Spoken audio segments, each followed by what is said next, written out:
A provision store owner simply shared her observation. She said, "There is a bread though that has been in my store for weeks without spoiling, and it raised serious concern." She came online to advise her followers to be mindful of the kind of bread they buy. She did not mention any brand name. She carefully avoided identifying anyone. She was not attacking. She was just cautioning. Bread we know naturally has a short shelf life. When it begins to last unusually long without spoilage, it raises valid concern about preservation method and safety. Then a CEO of a bread company sent her a private message asking her to delete the video. A video that never mentioned any brand name.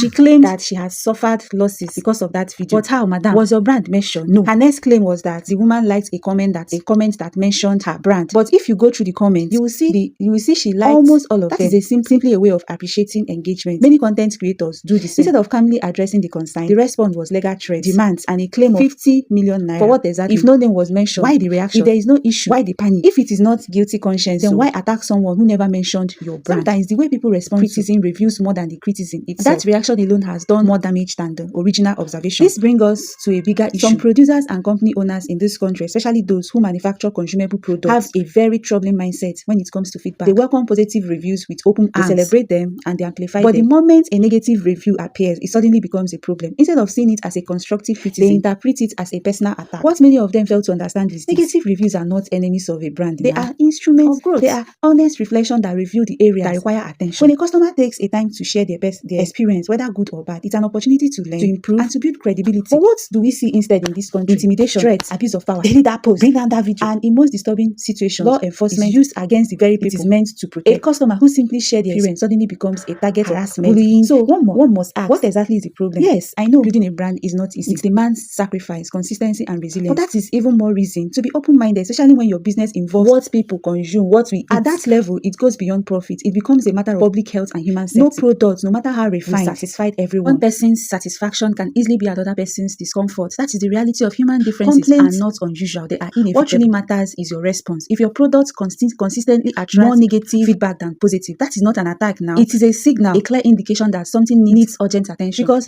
growth comes from listening, not silencing. Now let me bring this closer to home. There was a story I came across, one that is difficult to forget. Now this woman's son went out to play football on a hot afternoon. The kind of heat that makes you desperate for something cold, Out of care, she bought a drink from a roadside hawker. One of those locally made drinks stored in reused plastic containers. She bought one for herself and one for her son. While drinking, she noticed something was not right. The taste felt off. But because of the heat and how thirsty she was, she ignored it. Her son drank his as well. Then a few hours later, the boy began to react. He started vomiting. He struggled to breathe. He was in severe pain. So they rushed him to the hospital in panic. But sadly, he did not survive. That was how this woman's son died. So investigation later revealed that the container used for the drink stored chemicals and was not properly cleaned. The drink was contaminated. His young body could not withstand it, and he died. Now pause and think about that. A child was lost. If that mother comes out on others to speak from that and advise people to be careful with drinks from roadside hawkers, will you blame her? This is why negative reviews, especially when it concerns what people consume, must never be ignored or suppressed. They are not just opinions. Sometimes they are warning. Sometimes they are experience born out pain. Sometimes they are very thing that can prevent another tragedy. We are living in a time where health challenges are on the rise. Kidney failure, liver complications, and different forms of cancer. Yet some still expect consumers to remain silent when something feels wrong. If you are not emotionally equipped to handle criticism, then production, especially in the food sector, is not for you. Because in that space, accountability is not optional. Bullying consumers into silence does not protect a brand. It weakens it. And it becomes even more concerning when institutions meant to uphold justice are used as tools of intimidation. It erodes trust, not just in business, but in the system as a whole. My dear Nigerian producers, feedback is not your enemy. It is your most honest consultant. Learn to listen, learn to assess, learn to improve. If necessary, involve professionals who understand how to handle public perception, maturity, and emotional intelligence. Do not allow impulsive reactions to destroy what over time. Because one wrong response can undo years of effort. And to law enforcement officers, this is a sincere appeal. Your duty is to protect citizens, not to intimidate them. While there are good officers, the misuse of authority by some continues to damage public trust. Power must always be guided by fairness, discipline, and integrity. At the end of the day, this issue goes beyond one company or one individual. It is about accountability, it is about safety, it is about humanity, and most importantly, it is about creating a society where people can freely without fear. Because sometimes that's one negative review are trying to silence might be the warning that saves another life. That is something no brand should ever ignore. The world is watching, guys. Thank you so much for engaging. Thank you for watching, and I'll see you in my next. Love you and bye.